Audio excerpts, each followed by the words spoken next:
I was sorting through Emma's school artwork at the kitchen table when she came home that Thursday afternoon. It was around 3:45, early October, and the maple trees outside our Oakville home had just started turning that brilliant shade of orange that makes Ontario autumns so beautiful. Emma dropped her backpack by the door and walked over to me with that serious expression she sometimes gets, the one that reminds me so much of her mother. "Grandma," she said quietly, "do I have to keep drinking Miss Danny's smoothies?" My hand stopped moving. The crayon drawing of our house slipped from my fingers onto the table. "What smoothies, sweetheart?" I asked, keeping my voice steady even though my heart had started racing. Emma twisted the hem of her school sweater. "The lady from next door? She comes over when you're at your book club on Tuesdays and Thursdays. She says Grandpa asked her to make me special smoothies because I need more energy. But Grandma, they taste funny and they make me feel really sleepy." I felt the blood drain from my face. My husband Richard had never mentioned anything about smoothies. And Miss Danny, that was Danielle Moreau, the young woman who had moved into the rental house next door about 5 months ago. Tall, dark-haired, always dressed in expensive athleisure wear that seemed too fancy for someone who claimed to work from home as a freelance graphic designer. "Where are these smoothies now?" I asked. "She brings them in a thermos and takes it back when she leaves, but she always makes me drink the whole thing before I can watch TV." Every instinct in my body was screaming danger. I had spent 32 years working as a librarian at the Oakville Public Library, and before that, I had volunteered for years at a children's crisis hotline. I knew what manipulation looked like. I knew what grooming sounded like. "Emma, honey, has Miss Danny ever asked you to keep secrets from me?"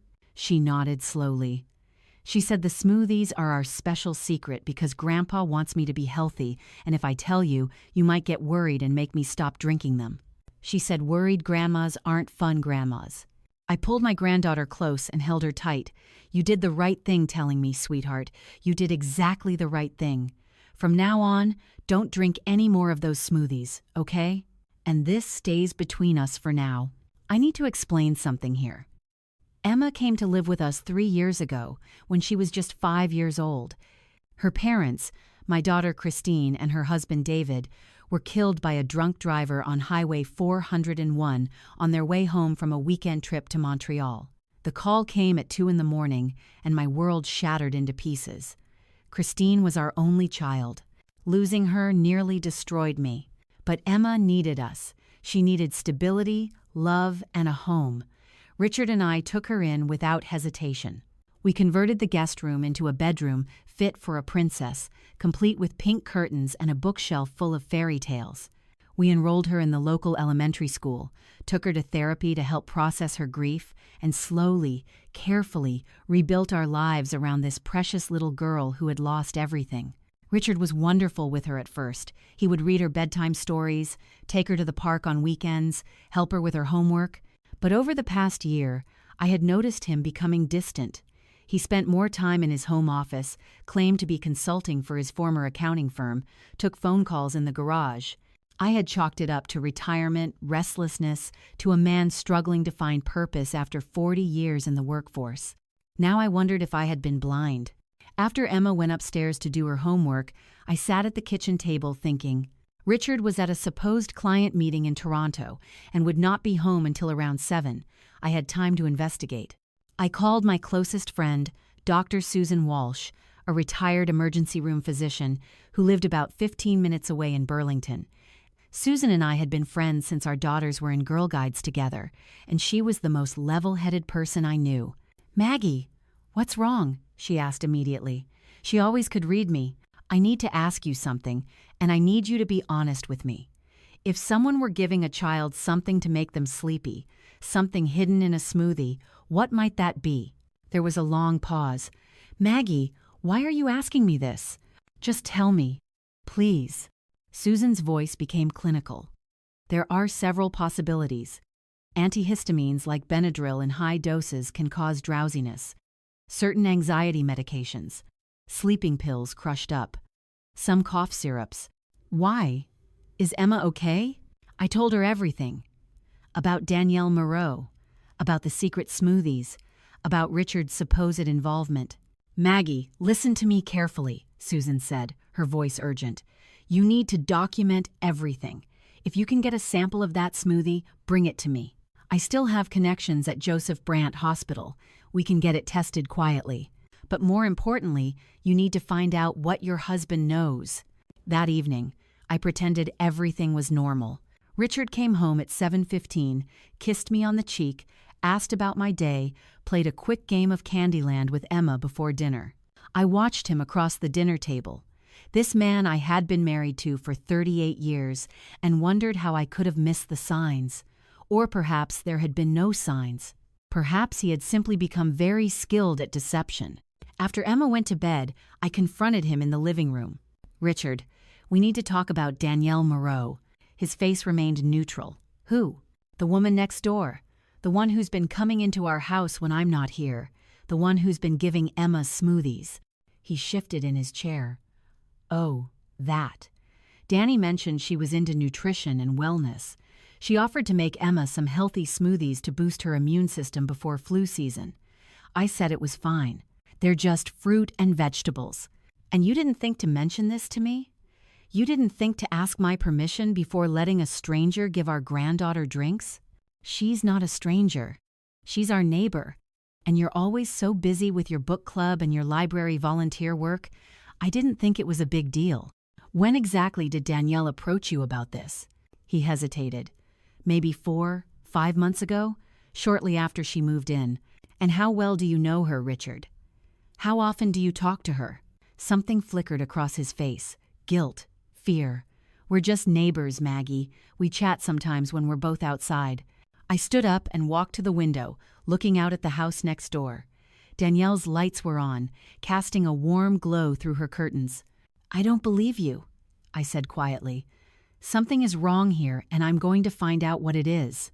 The next morning, after Emma left for school and Richard left for another supposed meeting, I did something I had never done in nearly 4 decades of marriage. I searched my husband's belongings. In his home office, in a locked drawer that I opened with a letter opener, I found a folder hidden beneath old tax returns.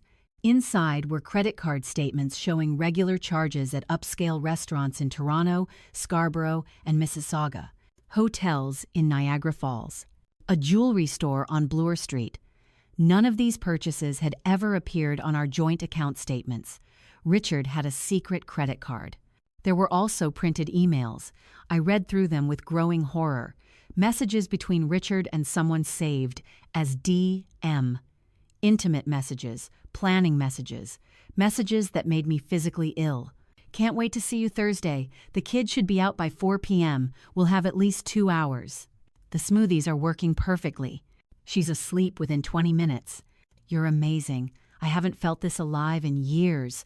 Margaret doesn't understand me the way you do."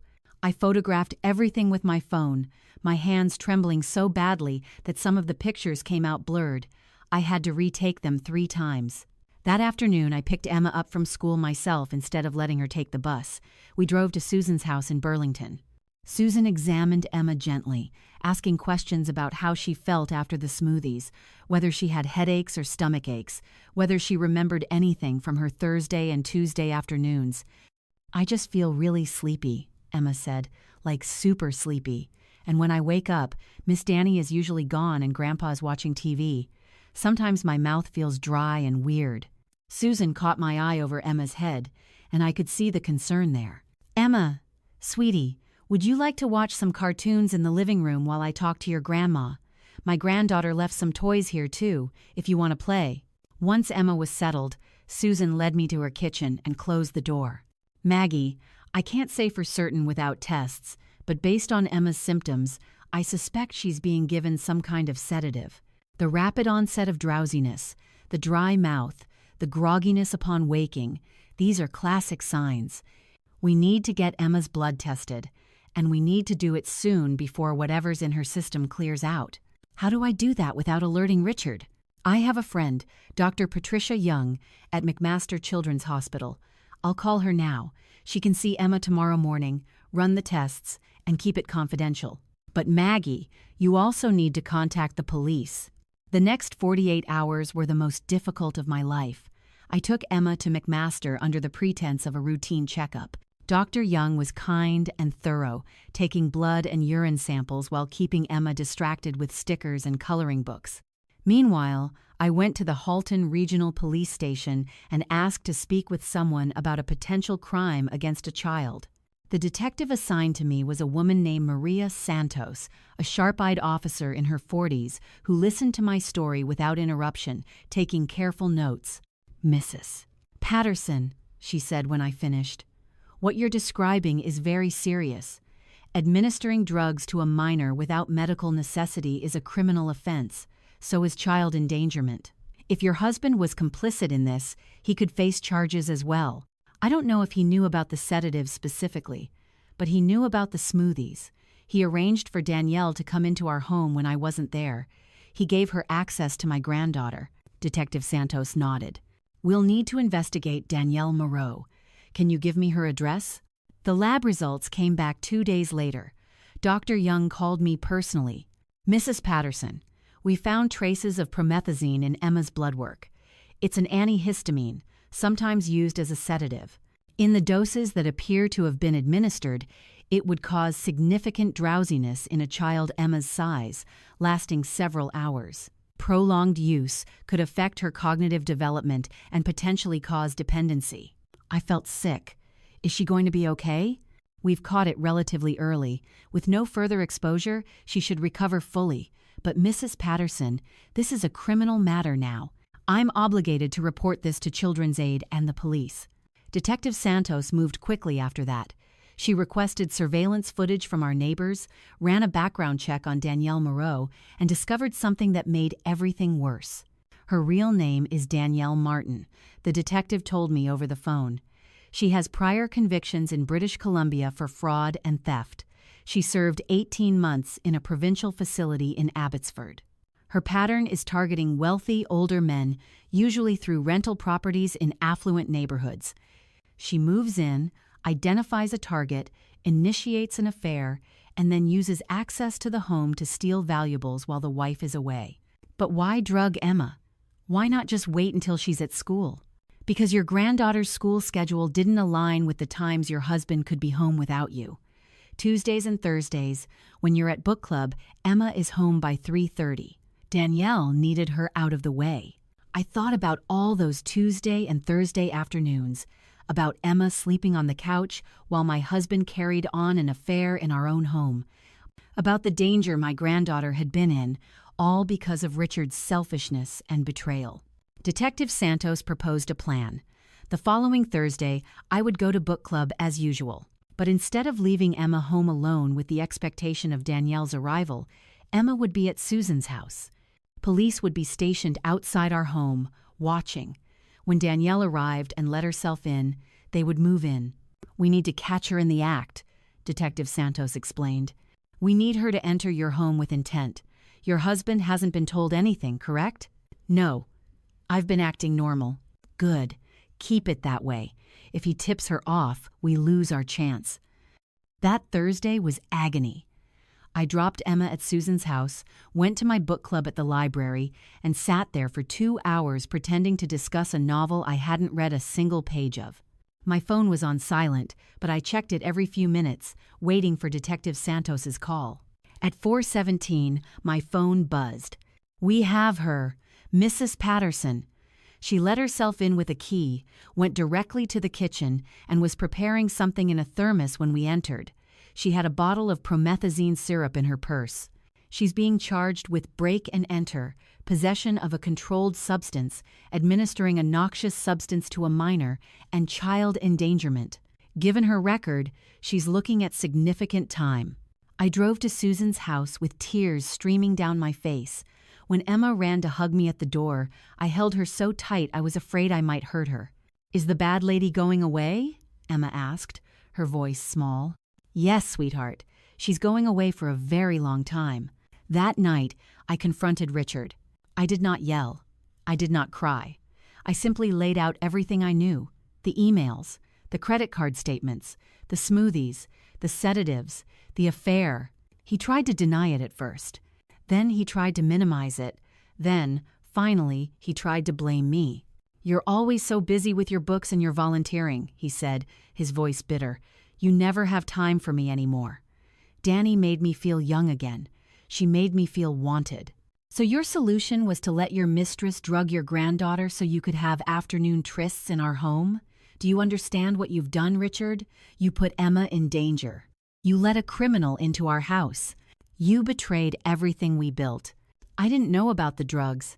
I swear, Maggie, I didn't know. But you knew about the smoothies. You arranged them. You gave her a key to our home. Even if you didn't know they were sedatives, you allowed a stranger to give unidentified substances to an 8-year-old child. What kind of grandfather does that? He had no answer. I want you out of this house by tomorrow morning. You can contact me through my lawyer. He left that night, not the next morning.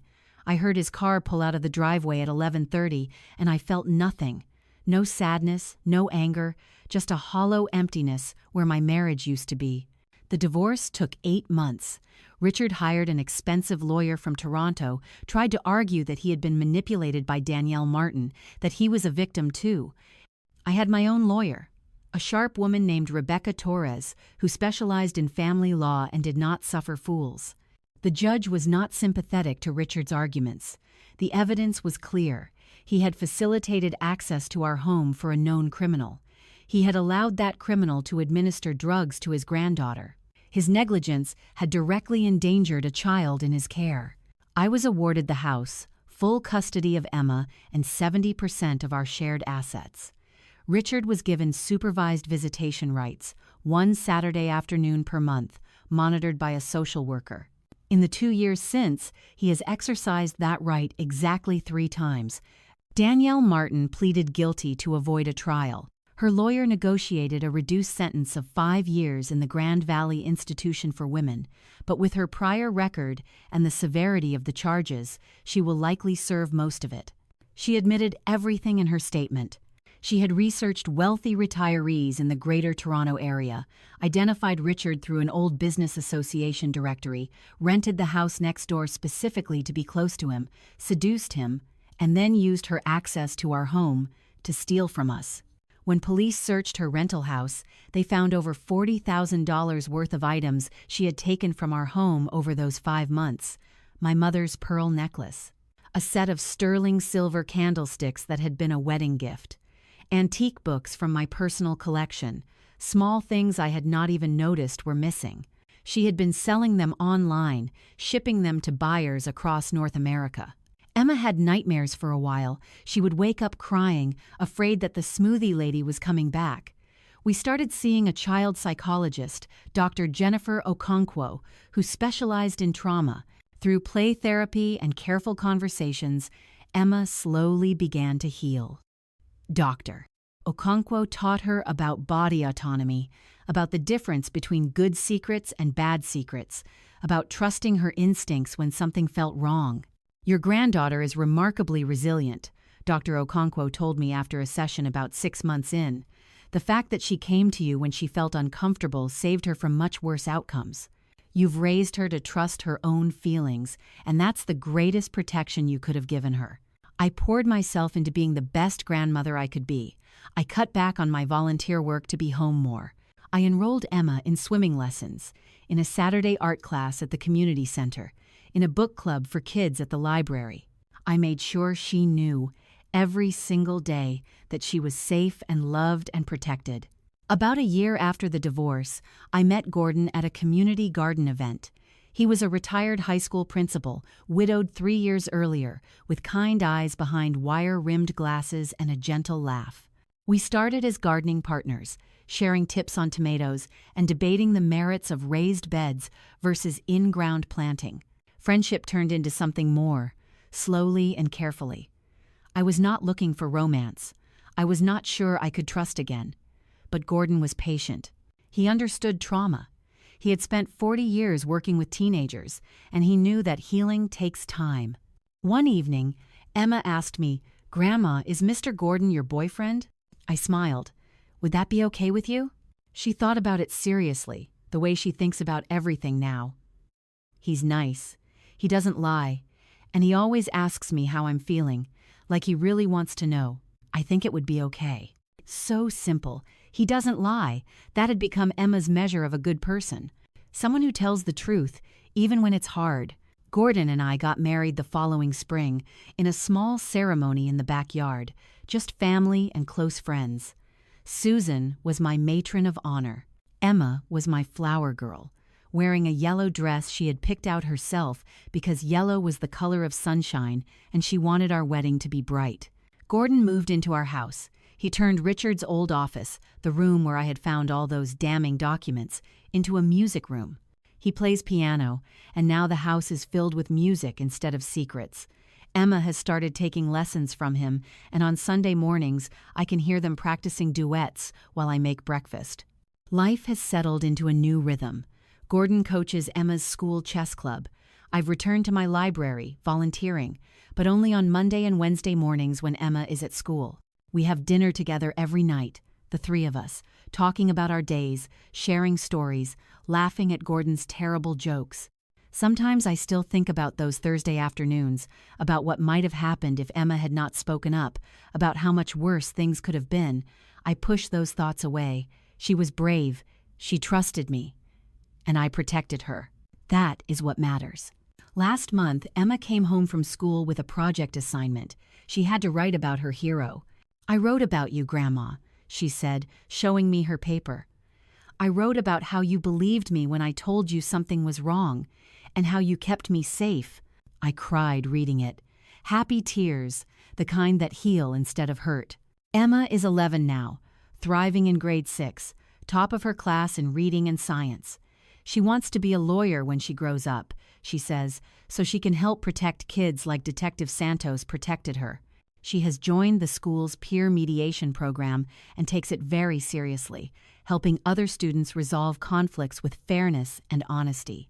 Some evenings, Gordon and I sit on the back porch while Emma reads in the garden, her legs stretched out on the lawn, lost in whatever adventure she's discovered this week. She looks so much like Christine at that age. Same serious expression when she's concentrating. Same sudden smile when something delights her. I heard through mutual friends that Richard remarried last year, a woman he met at a retirement community in Florida. I don't wish him ill. I don't really think about him much at all anymore. The anger has faded. What's left is just a kind of distant sadness for the man he could have been, the grandfather he should have been, the trust he destroyed. Emma asks questions sometimes about why Grandpa Richard doesn't come around anymore, about why he did what he did. I answer honestly, in age-appropriate ways. I tell her that some people make very bad choices, and that those choices have consequences. I tell her that loving someone doesn't mean excusing their harmful actions. I tell her that she can feel sad about the way things turned out and still know that we did the right thing by protecting ourselves. Dr. Okonkwo taught me that. She taught me that children need honesty, not sanitized versions of reality that leave them confused and doubting their own perceptions. Emma lived through something traumatic. She deserves the truth, delivered with love. There are a few lessons I want to share with anyone who might be going through something similar. First, trust your children when they tell you something feels wrong. Children have instincts, and those instincts are often right. Emma's discomfort with the smoothies, her sense that something was not okay, that was her inner voice telling her she was in danger. If she had not felt safe enough to come to me, if I had dismissed her concerns or told her she was being silly, the outcome could have been devastating. Second, teach children the difference between good secrets and bad secrets. Good secrets are surprises, like birthday presents or party plans, things that will eventually be revealed and make people happy. Bad secrets are things adults ask children to hide because revealing them would get someone in trouble. Any adult who asks a child to keep a bad secret is not a safe adult. Third, do not be afraid to investigate when something does not add up. I spent years ignoring small signs, little inconsistencies, because I did not want to believe that my husband could betray me. I gave him the benefit of the doubt over and over again. Meanwhile, a predator was drugging my granddaughter in my own home. Trust is important, but so is vigilance, especially when children are involved. Fourth, get help. I could not have navigated this without Susan's medical expertise, Detective Santos's investigative skills, Rebecca Torres's legal knowledge, and Dr. Okonkwo's therapeutic guidance. There are people and resources available. Use them. You do not have to face these situations alone. And finally, know that healing is possible. 2 years ago, I was a woman whose marriage had exploded, whose granddaughter had been victimized, whose faith in humanity was shattered. Today, I am a woman with a loving husband, a thriving granddaughter, and a life full of purpose and joy. The scars are still there. They always will be. But scars are proof of survival. They are evidence that we went through something terrible and came out the other side. If you are watching this and something in your life feels wrong, if a child has told you something concerning, if your gut is telling you that all is not as it seems, listen, act, protect. It might be the most important thing you ever do. Last week, Emma brought home a permission slip for a field trip to the Ontario Science Centre. At the bottom, in her neat handwriting, she had added a note for her teacher. My grandmother taught me that it's okay to speak up when something feels wrong. That lesson might have saved my life. I want to learn about science so I can help figure out when people are telling the truth. I signed the form with tears in my eyes. My brave, brilliant, resilient girl. This is my story. A story of betrayal, yes, but also a story of courage. Of a granddaughter brave enough to trust her instincts. Of a grandmother determined to protect her. Of second chances and new beginnings. If you enjoyed this story, let me know in the comments where you're watching from. And if you want to support more stories like this, you can send a super thanks. Thank you so much for listening. See you in the next one.